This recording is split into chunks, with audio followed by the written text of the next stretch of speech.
आप सब पर सलामती हो। जावेद मेहदी का लिखा हुआ है।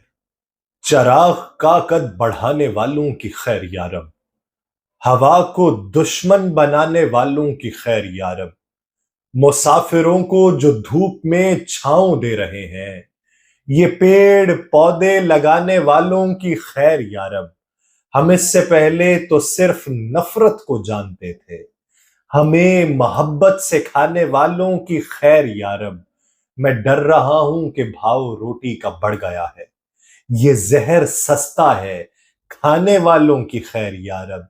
ये खुद ही मुझको बुलंदियों पर बैठा रहे हैं कि मुझको नीचा दिखाने वालों की खैर यारब। नाज़रीन, मैं हूं यासिर रशीद और आप मेरा वीलॉग देख रहे हैं। नाज़रीन, इन दिनों पे जब 6 जजेस के खतूत के हवाले से बात चल रही थी तो इस्लामाबाद हाई कोर्ट के चीफ जस्टिस आमिर फारूक समेत 8 जजेस को मशकूक खतूत मौसूल हुए आज के दिन। सबको अलग अलग, सबके नाम पे अलग अलग खतूत मौसूल हुए। एक जज के स्टाफ ने खत खोल लिया, उसके अंदर पाउडर मौजूद था। इस्लामाबाद पुलिस के एक्सपर्ट्स की टीम जो थी वो इस्लामाबाद हाई कोर्ट पहुंची, जबकि माहिरीन की टीम तहकीकात में मशगूल है कि ये पाउडर क्या है। अदालती जराये ये बताते हैं कि खत के अंदर डराने धमकाने वाला निशान भी मौजूद है। वो निशान क्या है, इस हवाले से अभी तफसीलात मंजर आम पे नहीं आ सकी कि डराने वाला निशान उस पर क्या है। रेशम नामी खातून है जिसने बगैर अपना एड्रेस लिखे जजेस को खतूत भेजे।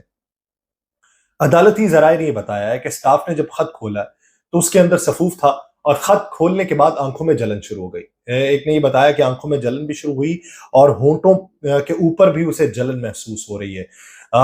मुतासरा एहलकार ने फौरी तौर पर सैनिटाइजर का इस्तेमाल किया, मुंह हाथ धोया और खत में मौजूद जो मतन है उस पर लफ्ज एंथ्रेक्स लिखा हुआ, यानी ANTHRAX।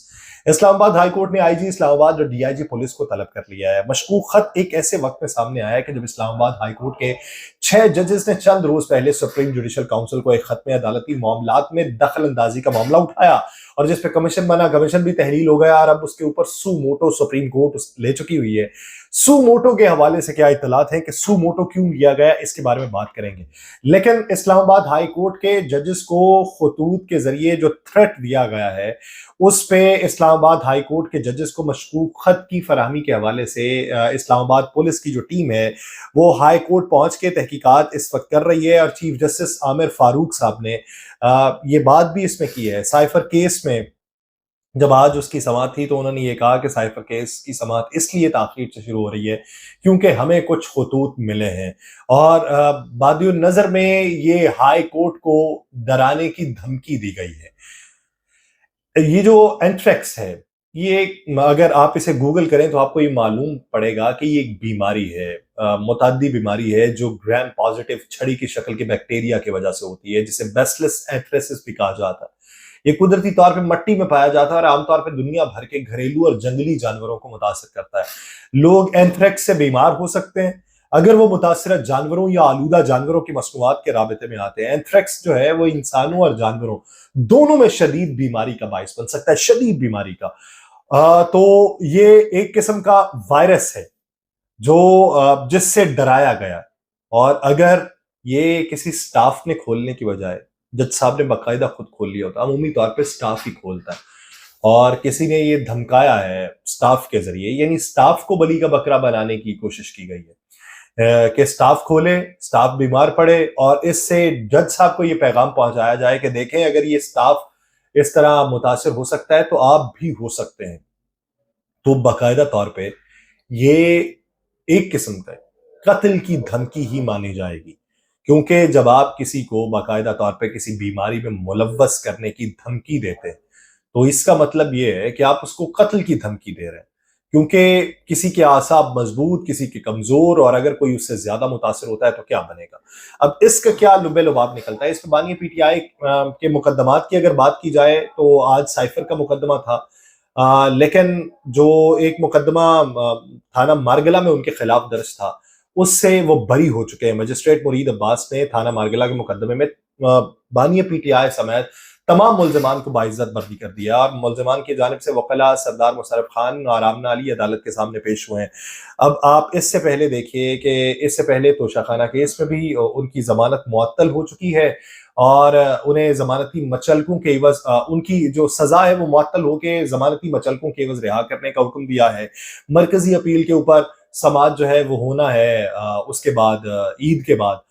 تو یہ ایک طرف تو یہ منظرنامہ ہے، لیکن جہاں پہ ڈرانے دھمکانے والا معاملہ ہے وہاں پہ جو اہلیہ ہیں بانی پی ٹی آئی کی بشریٰ بی بی صاحبہ، وہ یہ انکشاف کرتی ہیں کہ انہیں جیل میں سے کسی نے بتایا، اور وہ نام نہیں ظاہر کرنا چاہتی، جیل میں سے کسی نے یہ بتایا کہ آپ کے کھانے میں ہارپک کے قطرے استعمال کیے گئے، اور ان کے مطابق ہارپک کے قطرے جو استعمال کیے جاتے ہیں تو اس سے ایفیکٹ جو ہوتا ہے وہ تقریباً 1 مہینے کے بعد ہوتا ہے، جس سے ان کی زبان کا ذائقہ جاتا رہا ہے، انہیں کھانے کا ذائقہ اس طریقے سے نہیں آتا، جو حس ہے سونگھنے کی اس پہ بھی اثر ہوا ہے، اور ان کی طبیعت بھی جو ہے وہ اس طریقے سے نہیں ہے جس طریقے سے پہلے کچھ دنوں میں تھی۔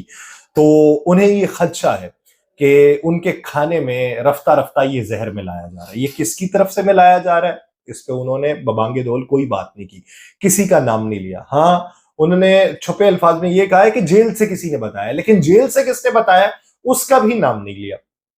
اب اس زمن کے اندر اگر تحقیقات ہوتی ہیں تو نام تو لینا پڑے گا، پھر بتانا تو پڑے گا کہ ہوا کیا۔ اب دوسری بات جو یہ ہے کہ جو کمیشن بنایا گیا، دھمکیوں پہ کمیشن بنایا گیا ہے، پھر سے دھمکیاں موصول ہو رہی ہیں، تو وفاقی وزیر قانون اعظم نذیر تارڑ صاحب کہتے ہیں کہ انکوائری کمیشن کے ٹی او آرز بھی جسٹس تصدق جیلانی سے پہلے شیئر کر لیے گئے تھے، جبکہ تصدق جیلانی صاحب نے اس کی نفی کی تھی کہ مجھ سے شیئر نہیں کیے گئے۔ وہ کہتے ہیں سپریم کورٹ فل کورٹ بناتی ہے تب بھی حکومت کو اعتراض نہیں ہوگا۔ جو وکلا ہیں، وکلا تنظیمیں ہیں، انہوں نے ججز کے خط پہ بننے والے جیلانی کمیشن کا خیر مقدم کیا تھا۔ تحریک انصاف کے سینئر رہنما حامد خان نے کہا کہ ججز کے خط پہ چیف جسٹس نے از خود نوٹس لے کے اچھا کیا، مناسب یہی ہوگا کہ اس کیس کی سماعت جو ہے وہ فل کورٹ ہی کرے۔ عدالت سے یہ درخواست کریں گے کہ اس کیس کی اہمیت کو سامنے رکھتے ہوئے اسے فل کورٹ سنیں، سیاسی جماعتوں کو اس معاملے میں نہیں آنا چاہیے، عدلیہ کو خود اس معاملے کو حل کرنا چاہیے۔ البتہ جو بارز ہیں اس کا اس میں بہت بڑا کردار ہے، وکلا اور ججز کو ہی اس معاملے کا حل تلاش کرنا چاہیے۔ سیاسی جماعتیں بیچ میں آئیں تو معاملہ متنازع ہو جائے گا۔ اس پہ جو سیاستدان تو ہیں ہی، صحافی یہ رائے رکھتے ہیں جسٹس ریٹائرڈ تصدق حسین جیلانی کے ساتھ، وہ یہ رائے رکھتے ہیں کہ مس کمیونیکیشن ہوئی ہے۔ جسٹس تصدق کو شاید یہ تاثر ملا تھا کہ فل کورٹ نے متفقہ طور پہ ان کا نام منظور کیا، انہوں نے سپریم کورٹ کے ججز سے بات کی تو انہیں وہاں تقسیم نظر آئی۔ جسٹس ریٹائرڈ تصدق حسین جیلانی 2 دن پہلے ہی کمیشن کی سربراہی نہ کرنے کا ذہن بنا چکے تھے۔ وفاقی وزیر قانون اعظم نذیر تارڑ نے کہا ہے کہ سپریم کورٹ کے از خود نوٹس کی وجہ سے سرپرائز نہیں ہوا، تصدق حسین جیلانی کا پیغام از خود نوٹس سے 1 گھنٹہ پہلے وزیر اعظم ہاؤس کو مل گیا تھا۔ اب جو سو موٹو ہے، سو موٹو کے بارے میں بھی خبریں کچھ منظر عام پہ ہیں، وہ اس پہ روشنی ڈالتا ہوں میں۔ اس سے پہلے یہ بتا دوں کہ جسٹس ریٹائرڈ تصدق جیلانی اپنی نیک نامی کی وجہ سے پسندیدہ ترین عدالتی شخصیات میں سے ہیں۔ فل کورٹ اجلاس کے بعد وزیر اعظم اور چیف جسٹس کی ملاقات ہوئی، اور اس کی ملاقات کے حوالے سے اعظم نذیر تارڑ صاحب کہتے ہیں 2-3 نام تھے، ان میں سے مناسب سمجھا تو کمیشن بنا دیا جائے۔ وزیر اعظم نے کہا کہ فہرست میں جو پہلا نام ہے ہم ان سے پہلے بات کریں گے۔ تو اس ضمن میں اعظم نذیر تارڑ صاحب نے تصدق جیلانی صاحب سے رابطہ کیا، انہوں نے کہا سوچنے کا مجھے موقع دیں۔ وہ کہتے ہیں میں نے تصدق جیلانی سے دوبارہ رابطہ کیا تو وہ کمیشن کی سربراہی پہ آمادہ ہو چکے تھے، اور کابینہ اجلاس میں وزیر اعظم نے مجھے یہ کہا کہ تصدق جیلانی صاحب سے دوبارہ بات کر لیں۔ کابینہ اجلاس سے نکل کے تصدق جیلانی صاحب سے میں نے دوبارہ رابطہ کیا کہ سب نے آپ کے نام پہ اتفاق کیا ہے۔ ہم نے کمیشن کے ٹی او آرز بھی جو ہیں وہ جیلانی صاحب سے پہلے شیئر کر لیے تھے۔ اب ایک طرف اعظم نذیر تارڑ صاحب کہتے ہیں وہ نیک نام شخصیت ہیں، دوسری طرف وہ یہ کہتے ہیں کہ ان سے ٹی او آرز شیئر کر لیے تھے، ادھر تصدق حسین جیلانی صاحب یہ کہتے ہیں کہ مجھ سے ٹی او آرز شیئر ہی نہیں ہوئے۔ اب اس پہ نیک نامی کس کی ہے یہ اس کا اندازہ لگا لیں۔ اعظم نذیر تارڑ صاحب یہ کہتے ہیں کمیشن بننے کے بعد اس معاملے کو سیاست زدہ کر دیا گیا، اور میں سمجھتا ہوں سڑک اور بڑک کی سیاست کی وجہ سے یہ معاملہ ہوا ہے۔ ماحول میں جو تناؤ ہے اس میں چیف جسٹس نے از خود نوٹس لے کے درست فیصلہ کیا ہے۔ وکلا تنظیموں نے ججز کے خط پہ بننے والے جیلانی کمیشن کا خیر مقدم کیا تھا، اور وکلا تنظیموں نے یہ توقع ظاہر کی تھی کہ جسٹس ریٹائرڈ تصدق جیلانی جو ہے وہ شفاف طریقے سے انکوائری کر کے رپورٹ دیں گے۔ اعظم نذیر تارڑ نے یہ کہا ہے کہ چیف جسٹس سے جو کمٹمنٹ ہوئی حکومت نے اسے پوری طرح نبھایا ہے۔ جو فیکچول ہے कोई इंक्वायरी नहीं है, 184/3 के तहत हो सकती है। इसका मुमकिन नतीजा माजी की तरह एक कमीशन या JIT हो सकता है, और उनके जाती ख्याल में फुल कोर्ट की जरूरत नहीं है। 3, 5 या 7 जजेस का बेंच भी मैकेनिज्म का फैसला कर सकता है। सुप्रीम कोर्ट अगर फुल कोर्ट बनाती है तब भी हुकूमत को इसके ऊपर एतराज नहीं होगा। प्रैक्टिस एंड प्रोसीजर एक्ट में 184(3) में अपील का हक दिया गया है। मुमकिन है कि 7 रुकनी बेंच बनाने का जो मकसद है वो अपील के लिए रास्ता छोड़ना हो। फुल कोर्ट बैठने की सूरत में अपील की जरूरत नहीं रहती। तहरीक इंसाफ के सीनियर रहनुमा जो हैं हामिद खान साहब, उन्होंने कहा है कि जजेस के खत पे चीफ जस्टिस ने आज खुद नोटिस लेके अच्छा किया। चीफ जस्टिस ने इस्लामाबाद में दस्तयाब तमाम 7 जजेस को बेंच में बैठा दिया, और ईद के बाद दीगर जजेस जो हैं वो इस्लामाबाद आ जाएंगे, तो उम्मीद है कि फुल कोर्ट समाअत करेगा।